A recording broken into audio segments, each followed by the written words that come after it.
what I've noticed the most in the most stock I worked for is that we detect a lot of stuff, but the real bad stuff we mostly don't detect them, unfortunately, and hear about it, or some external party tells us, you probably got hacked, or you probably have this and this and this issue, and it only comes 3 to 6 months later.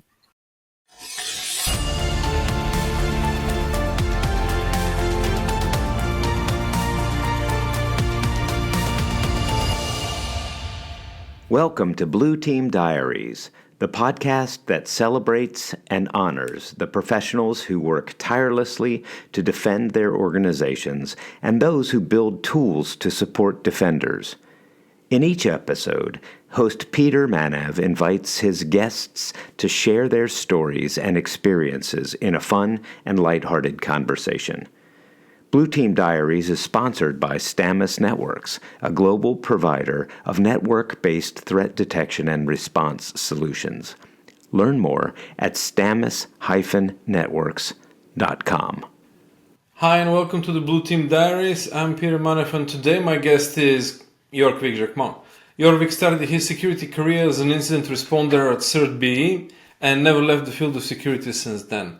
He is currently active as a SOC analyst at institutions and in the financial sector, where he focuses on detection engineering, incident response, and purple teaming automation. Since he strongly believes that security is not only a technical problem, he also gives regular awareness sessions to educate non-technical folks in behaving securely. Hey, Yorkvik, welcome. Question number one. Can you share a cool project you've been working on recently? Something you'd like to share with the audience? For the moment, it has been quite a while. I'm working on what I would call a kind of detection rule framework. So what I've noticed in many of my jobs is that I'm working mainly in SOC environments. So the main goal of SOC is to detect threats and to detect what is happening on your systems. And so for that, of course, we create detection rules. You know about detection rules for sure, because you make a lot of them at network level. But when I'm saying detection rules, I mean a bit everywhere. So in SIEMs, so analyzing logs, analyzing also network, of course, but analyzing different stuff that can where you can create detection rules on. But I've noticed that most of the SOCs create those detection rules and then implement them and then just forget about them. And sometimes they pop up because there is indeed an attack, or sometimes it's a false positive, they pop up, but there is no real life cycle development and no maintenance of those rules. So what I try to create is, starting from the fact that I would like to do detection as code. So using Git, for example, put them all inside following the same principle as software development. I also develop tests to be able to trigger those detections, to be sure that you can test them on a regular basis. So so you have the testing, you have the detection rule writing, and then you also have all the playbooks that comes for a SOC. It's also really important to know, okay, when you have a detection, what do you need to do when it triggers? Not just look at it and say, hey, we have a detection. No, really need a playbook to follow, and in the best case also be able to automate that. And so here the framework is really trying to build something that has those three components when you create detections. And I'm also working with another colleague that is doing the really bit part of the detection rule is the threat analysis. Mm-hmm. So more threat risk-based analysis where you decide, okay, what detection rules should I start writing? Why or what should I start to detect, instead of just saying, okay, I have a great idea, I want to detect this. No, you start threat-based. That's the project I'm working on. So this is out of curiosity. So this is similar to the Sigma kind of detection rules, or that goes to the next level? Honestly, I started back in 2018, 2019 when I first the first time I heard about Sigma, I was like, okay, this is the way to go. But Sigma is only about detection, and so Sigma is indeed a part of this framework. I would say it's the middle part, is the most important part. But next to that, I try to build some testing in the same way Sigma is working, but defining in the same way in YAML files, defining tests, defining playbooks and things like that around detection. And unfortunately I've noticed some problems that I had with Sigma is that you cannot really dive a lot into the detection rule syntax of most of the tools. So since Sigma wants to be quite open for different themes, for different detection stuff, if you really want to write, for example, let's say a Suricata alert, a really complicated Suricata alert where you want to really detect some specific stuff, you can't write it in Sigma because Sigma is a bit too high level for those kind of things. So yeah, the detection framework that I'm building is using the native search language of the tool you're going to use. So you're talking here about a little bit more, if I understand it correctly, of course. It's a little bit more of a, you have a detection, but now you need like the reasoning, all the stuff behind it, like the evidence, so to speak, or things like that. Is that also or a differentiator in your project, or no, or I misunderstood? Compared to Sigma, it's just a bit broader.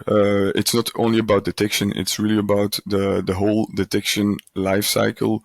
So Okay. you need to you test linked. For example, part of the idea that I got was from atomic threat coverage, where they really test one specific thing on a machine, and then they try to. But here I mix a bit Sigma together with atomic threat coverage, together with playbook writing, so that you really have, okay, I can press a button, I know that I'm gonna test this rule. It should detect it. If my sim or if my tool doesn't detect it, I have already a problem there, and then Okay. it should also start the playbook, and this allows us also to test on a regular basis those detections, because again, some stupid example, but imagine you have a detection that tries to detect a Cobalt Strike malware, Cobalt Strike beacon, for example. What you do is you try to have the test up to date as much as possible, and so if Cobalt Strike changes his TTP a little bit, then by testing it again, you can see, okay, my detection is not working anymore because Cobalt Strike changed his way of connecting, or maybe changes his hash of the malware or things like that. And that allows you to really keep the detections up to date and up and running, so that you know that, okay, I don't have detections lying around for 10 years and I don't even know if they are working or not anymore. They are there, and that's it. So the idea is really to have a way to be able to maintain those detections as much as possible. Very well done. Very well done. Cool. Cool. But in since we're talking about detections, sort of thing. Question out of curiosity: if you could share like an oh crap moment or a close moment with with a detection that you found, of course, if that's okay with skipping the details, sensitive details. I mean, but it's like, can you share a close call like that? You know, something that kept you up at night for a while. Let's yeah. To be honest, what I've noticed the most in the most stock I worked for is that we detect a lot of stuff, but the real bad stuff we mostly don't detect them, unfortunately, and hear about it, or some external party tells us how you probably got hacked, or you probably have this and this and this issue, and it only comes 3 to 6 months later. Mhm. Uh, if everything is good. So so there are a lot of oh crap moments 6 months later. So it's already completely fucked up, let's say. But there was one moment where it was already too late, but forensics and tools really helped us. Solve the issue. It was a customer of mine that was had a ransomware. Someone they clicked, so the whole network was a lot of systems were encrypted. Unfortunately, we had some tool to do that did a full pickup capture.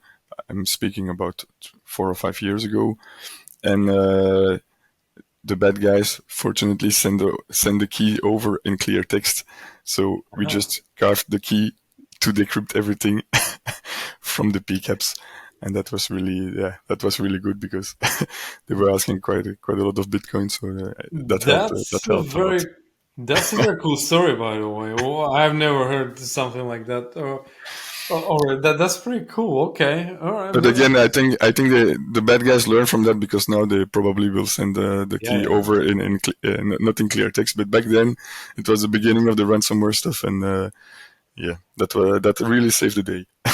So when you said like somebody clicked, I assume it was like a phishing link or an email attachment, something like that.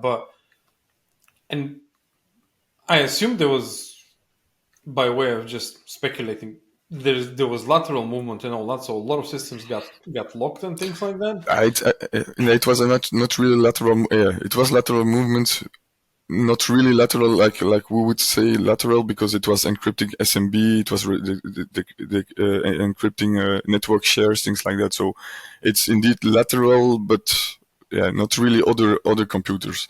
But the problem also is that now everybody has his home drive on the network shares. Everybody has things like that. So yeah, network shares are everywhere. So when you start encrypting network shares, it's really bad. So again, we were really lucky also because now the TTPs of ransomware completely changed. So now people infect a machine, try indeed to move laterally and quietly for a while, and then when they know that they killed all your backups and they know that they have enough machines in the network to do really harm, that's the moment they activate the ransomware. Again, 4 or 5 years ago, it was more fire, and we will see if we are able to encrypt something, and then we will ask for money. Now the TTPs change quite a bit. So again, I was lucky. We saved the day 5 years ago. If it would happen the same thing today, I think we would not be that happy, unfortunately. I'm pretty sure I have the pleasure knowing you for a bit in the professional life, but I'm pretty sure you still hold an advantage there anyway. Uh, So would you like? So basically, what you're saying is, um, it's a lot more clever now. It's a lot more persistent. A lot more. They spend a lot more effort than actually just being opportunistic. Let's see if we can lock whatever we can lock yeah. and go for Well, it. what we notice here is indeed they really stay for a while on the network, and on the systems, trying to really yeah advance inside the network, inside the systems, until they really know, okay, now I will be able to do some harm. So yeah, they are way more clever. The TTP completely changed. While Hmm. before it was really okay, I hope somebody will click and I will try to do something. Actually, it started the ransomware. If you look at the ransomware, just talking about that, but um, they started not aiming at companies in the beginning. They just were starting aiming at people. So it was just someone clicking on his machine, and they were encrypting just the C drive of the guy. And then they started to do that also. Why not encrypting also the network shares? And then they started moving towards companies because company that's where the money is. And they also put a lot of more effort to be able to hack into a company than just a normal, yeah, uh, a normal person that just has one Well, PC and clicks on the link. So that's also where that changed. So indeed, they put way more effort. They are putting way more effort now than they did back then. do you think that actually? Pardon me. I also another question out of curiosity. Do you think that by way of them putting more effort and spending more time, that increases the period, right? So you actually have more time to Yeah, detect. you have more time to detect indeed. So that's if you have the correct detection in place, you have more time to detect before they activate it. We had a I had another customer indeed where we detected that they were infected by ransomware, and yeah, they were infected for the last 3 weeks, I think, and they were detected before they activated the ransomware. So we were able to Oh, that's clean cool. everything before they were able to activate ransomware. I got two cool stories out of it. Thank you very much. That was awesome. Not just one, but two. All right, cool. That's excellent. So, well, I'm guessing in that respect, there's like I'm guessing one tool that you wouldn't, leading into my next question, I'm guessing one tool that you would not give up is full packet capture. This is my next question, Yeah, actually.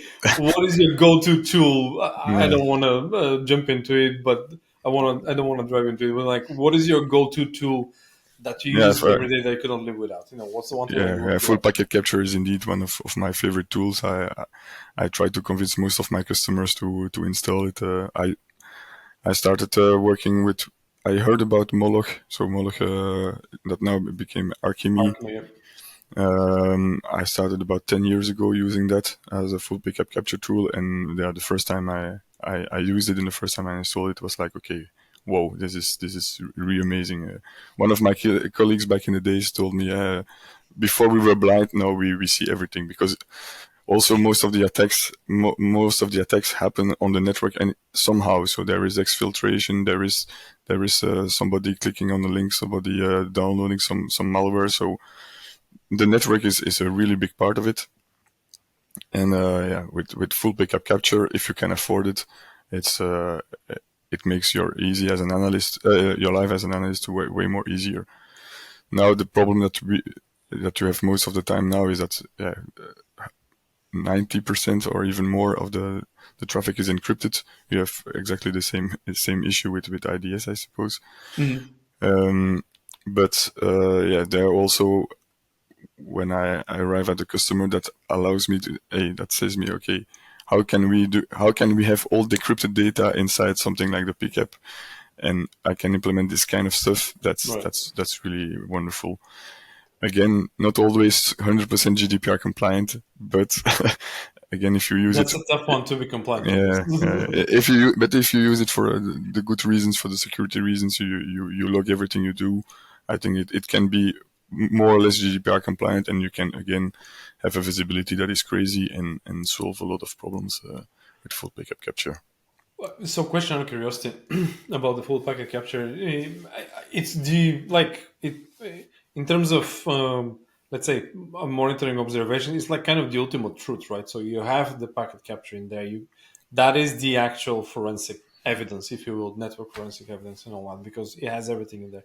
If there's files, if there's all the network traffic is in there. Um, do you think is it easier or much more difficult to do proper full packet capture in a modern day organization? Modern day, I mean, like dispersed. You have. I'm asking out of curiosity. You have like VPN clients, remote Yeah. workers, cloud, on-prem, off-prem, things like that, and all those things. Does it become more complicated now, I or I think, yeah, is the you, same? you touch a real good point here, because it's not getting more complicated. It's sometimes just getting impossible. When you have proxy in the cloud, when you have people indeed bring your own devices connecting to the internet directly, and just using VPN, or just directly going to services that are hosted at Microsoft or at Amazon, it's almost impossible, because again, you will never have Microsoft giving you their certificates so that you are able to decrypt all the traffic towards Microsoft. So you need to have a proxy in between if you really want to decrypt and to analyze, but you cannot have a proxy in between or anything that does decryption in between if you are directly connected to the services on the internet. So indeed, it's something that was really amazing 10 years ago when I started using Moloch. But indeed, I'm afraid that those kind of tools in modern environments, where you let's say, where you have again, everything is dispersed. It's going to be really complicated to be able to leverage on Right, those right. tools. So one more question out of curiosity to add to the complication. Do you think there is, sorry, what's more complicated? The deployment of such tools, for example, to do your job properly because of the But it's ever-changing uh, landscape, or the legal part of it? It's like a camera when you have one entrance where everybody goes. Yeah, you just put a camera there and then you analyze the flow of people.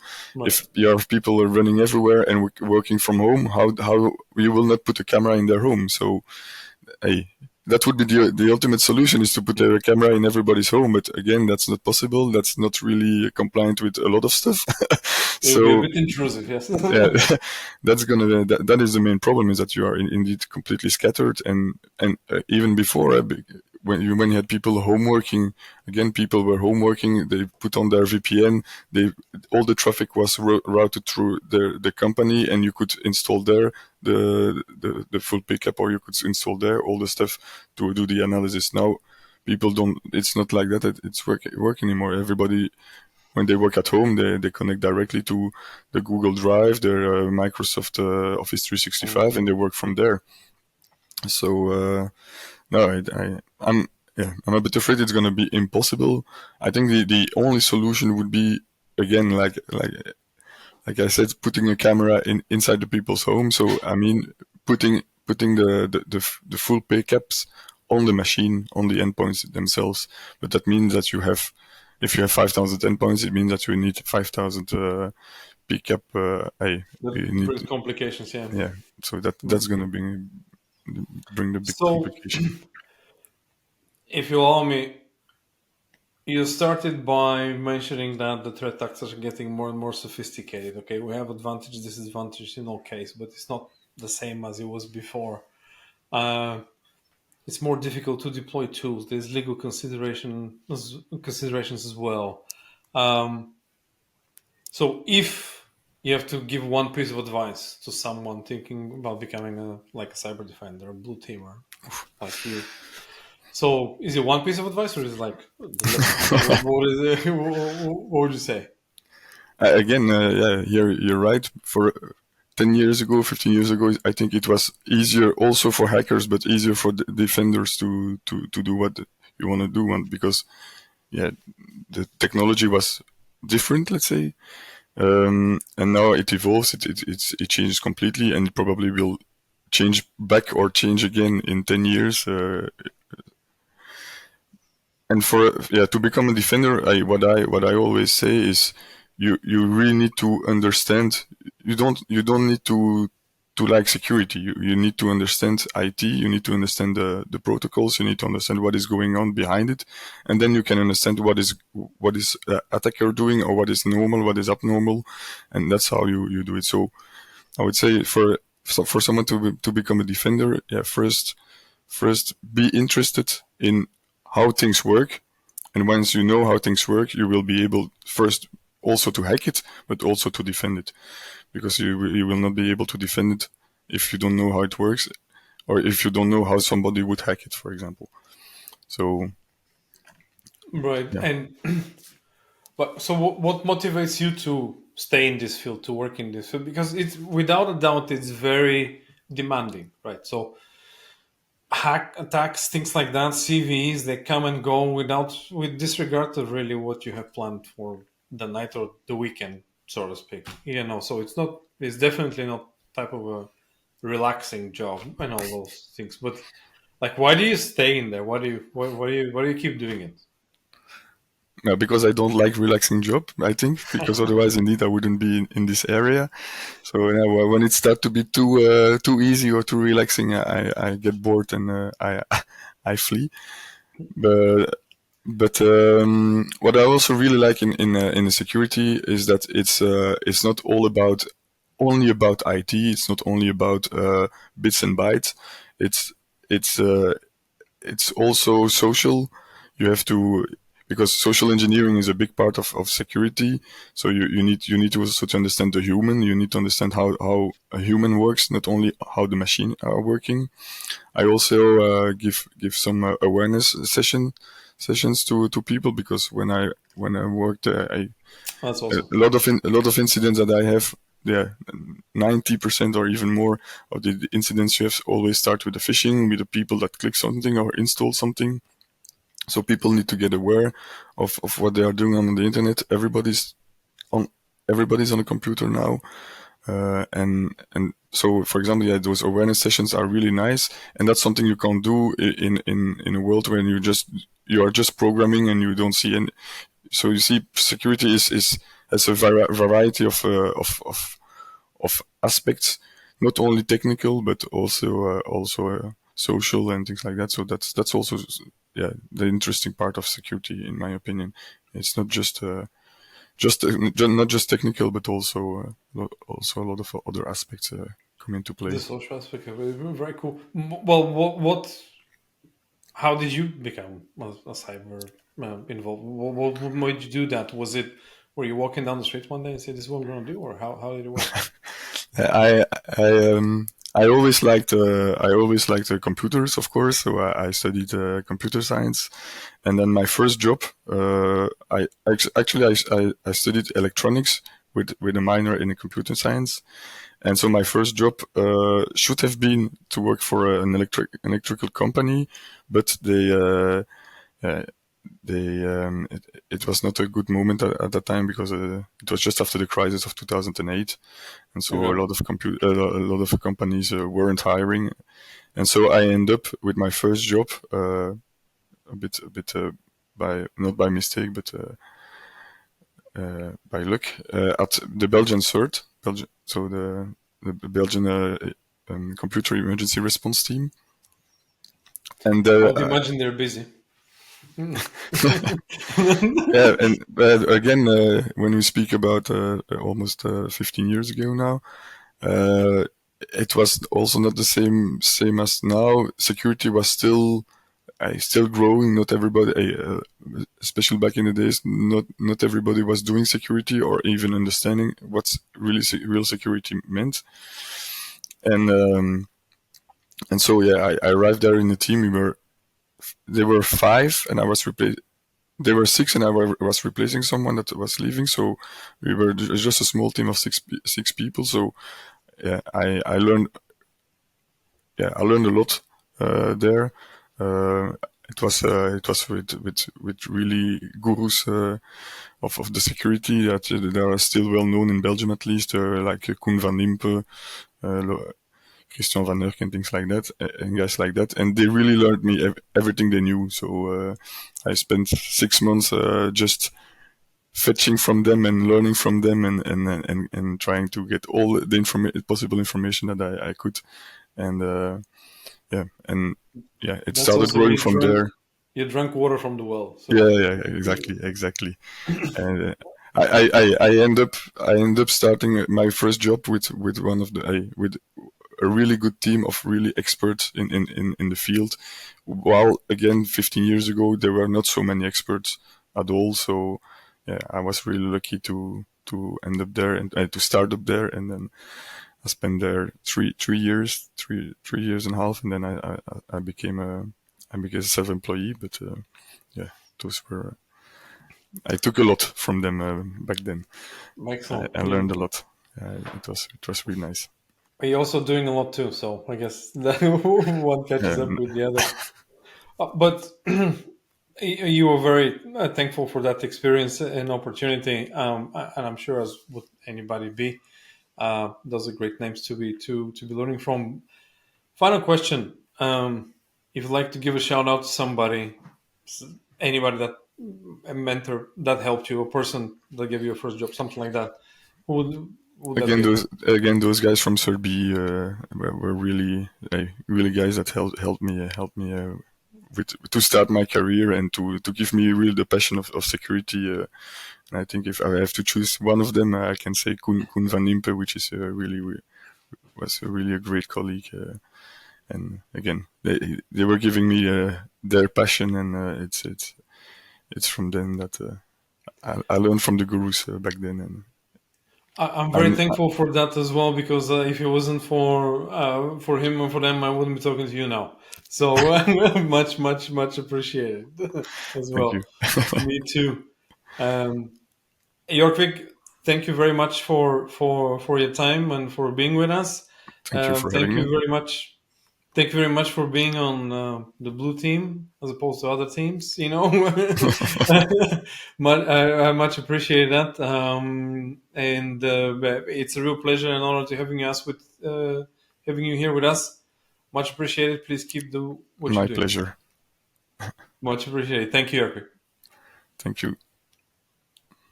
Thank you for celebrating and honoring the defenders with Blue Team Diaries.